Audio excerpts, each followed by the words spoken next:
Saudara-saudariku terkasih, kita berjumpa dalam program Katekese Online Paroki Belinyu melalui pendalaman bacaan Injil Harian. Selamat mengikuti.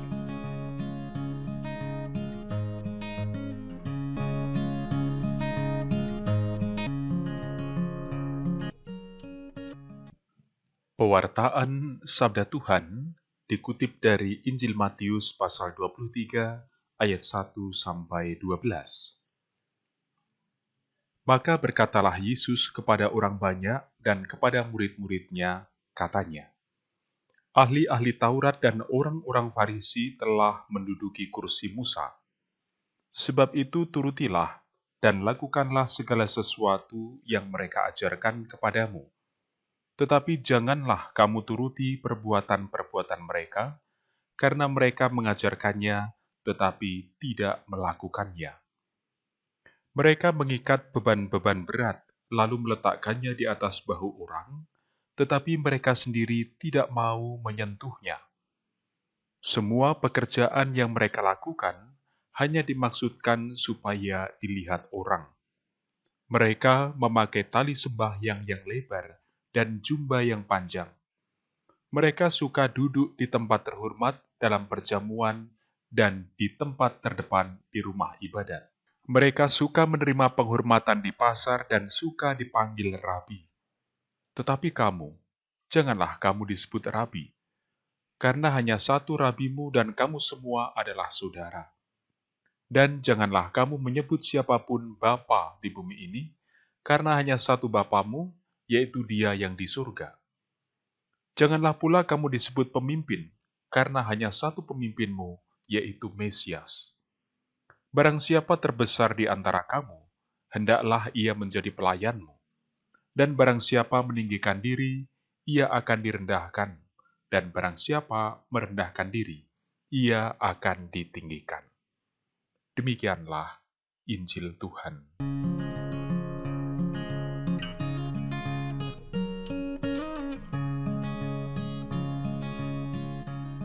Saudara-saudariku yang dicintai Tuhan, kita bertemu kembali dalam program Katekese Online dan Renungan Harian. Pada kesempatan ini kita mempersiapkan diri untuk memetik pesan berharga atau mutiara sabda dalam teks Injil yang akan dibacakan pada hari besok, Sabtu 22 Agustus 2020. Dan teks yang kita pakai adalah Injil Matius pasal 23 ayat 1-12. Saudara-saudari, dalam perikop Injil tersebut, kita menemukan nasihat Yesus dalam rupa teks yang ditulis oleh penginjil, dan secara khusus di bagian ayat ketiga, di sana tertemukan atau berisi tentang kritik terhadap para pemimpin Yahudi. Dari sudut pandang penulis Injil, kiranya ini tidak melulu bermakna sebagai anjuran bagi para murid dahulu agar waspada dengan tipu daya ajaran para pemimpin Yahudi, tetapi juga ingin menunjukkan bahwa sebenarnya berbagai kebiasaan dan cara hidup yang buruk dari para pemimpin Yahudi tersebut pelan-pelan mulai muncul juga dalam komunitas jemaat Kristen dan juga di antara para pemimpin jemaat. Bahkan, kita juga tahu, di zaman ini pun, akhirnya kita bisa memperluas refleksinya untuk komunitas beriman kita masing-masing dan juga bersama para pemimpin atau gembala kita.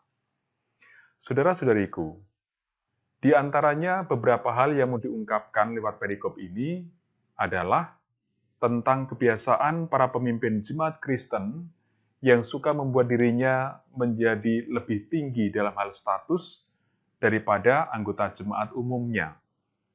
Contohnya, mereka suka disebut sebagai rabi atau tuanku. Atau juga ada bahaya para pemimpin atau gembala jemaat mengajarkan kebenaran firman Tuhan tanpa mau melakukan bagi dirinya sendiri. Artinya pandai mengajarkan tetapi tidak pandai untuk melakukannya bagi hidupnya.